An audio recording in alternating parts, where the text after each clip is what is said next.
नमस्ते दोस्तों। हम एसआईपी और लमसम इन्वेस्टमेंट तो करते हैं, लेकिन पोर्टफोलियो रिव्यू भूल जाते हैं।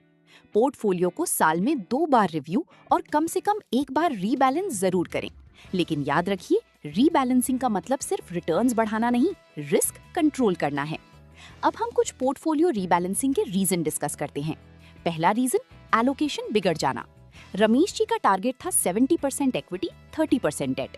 मार्केट रैली के बाद हो गया 85% और 15%। अब रिस्क बढ़ गया। सोल्यूशन, थोड़ा प्रॉफिट बुक करके डेट में शिफ्ट। दूसरा रीजन, गोल करीब आना। सुरेश जी की बेटी की एजुकेशन में सिर्फ 2 साल बाकी, लेकिन पैसा स्मॉल कैप में था। मार्केट गिरा तो गोल खतरे में, इसलिए धीरे धीरे डेट हाइब्रिड में शिफ्ट किया। रीजन 3, एज के साथ रिस्क कम।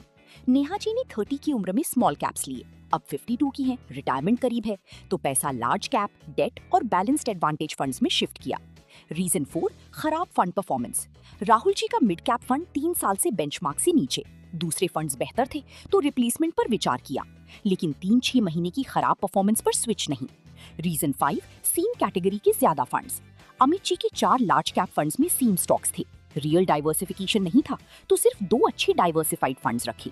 Reason 6, sector concentration. Vikas ji का 45% पैसा आईटी सेक्टर में हो गया, सेक्टर गिरा तो बड़ा इम्पैक्ट, इसीलिए डाइवर्सिफाइड फंड्स में शिफ्ट किया। Reason 7, gold and international diversification. Meena ji का पूरा पैसा इंडियन इक्विटी में था, फिर उन्होंने 10% गोल्ड, सिल्वर ईटीएफ और इंटरनेशनल फंड्स में लगाया, पोर्टफोलियो ज्यादा स्टेबल हुआ। अब रीबैलेंसिंग से पहले ध्यान दें, tax impact, exit load, time horizon. Goal जितना पास होगा पोर्टफोलियो उतना स्टेबल होना चाहिए। और 5% थ्रेशोल्ड रूल, अगर टारगेट 70% इक्विटी है तो 75% या 65% होने पर ही रीबैलेंस करें। याद रखिए, सक्सेसफुल इन्वेस्टिंग सिर्फ एसआईपी नहीं, regular review plus smart rebalancing है। तो दोस्तों, आपने आखिरी बार अपना पोर्टफोलियो कब रिव्यू किया था? पोर्टफोलियो रिव्यू करने के लिए अपने फाइनेंशियल एडवाइजर की हेल्प जरूर लें। मैं हूँ स्नेहा, म्यूचुअल फंड एडवाइजर। ऐसे ही सिंपल फाइनेंस वीडियोस के लिए फॉलो जरूर करें।